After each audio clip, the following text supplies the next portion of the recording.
To connect the battery to the brain of the robot, insert one end of the battery cable into the bottom of the battery. The cable should be snug and should not fall out. Then, connect the other end of the cable to the side of the brain. Now, the battery and the brain are sharing power, and the brain should turn on with a press of the power button. To check the power level of the battery, press the button on top. When the button is pressed, green lights should appear. 4 green lights means that the battery is perfectly charged and ready to go. 3 green lights means it is around 75%. 2 green lights is 50%, and 1 green light is 25% or less. If the battery is showing 50% or less, it is recommended that you charge it immediately, as having a battery with a lower power level can decrease the performance of your robot. The VexNet receiver, also known as the robot radio, is a small radio device that allows for the controller and the brain to communicate wirelessly. It is attached to the robot by 2 screws on its back, and should always be attached perpendicular to any metal bars as to avoid interference with its signals. To connect the robot radio to the brain, insert one end of a V5 smart cable into the side of the robot radio. Then, connect the other end of the cable into any port on the brain.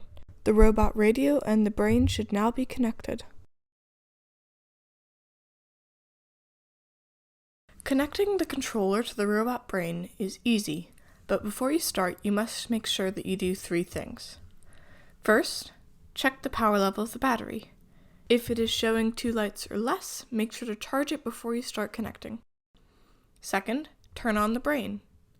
And third, make sure that the VexNet receiver is plugged in and there is a red light where the V5 cable is connected. Take one end of a V5 smart cable and attach it to the side of the controller. Now, take the other end and insert it into any port in the brain. The controller and the brain are now connected via the wire. Leave them like this for a few seconds before unplugging the wire.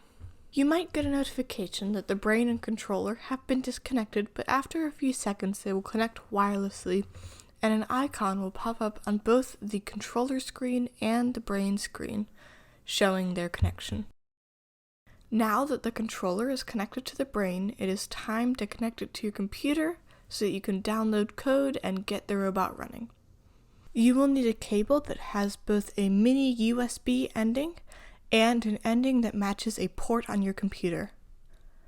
Once you have this cable, connect one end to the controller and plug the other end into your computer.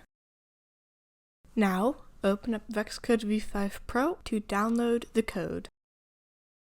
The first thing you will likely notice when you open up VexCode V5 Pro in your project is that in the upper right-hand corner, there are icons of both the controller and the brain, and they are both green, signifying that they are connected and ready for code to be downloaded. Before we download the code, we have to choose which slot on the brain we want to download it into.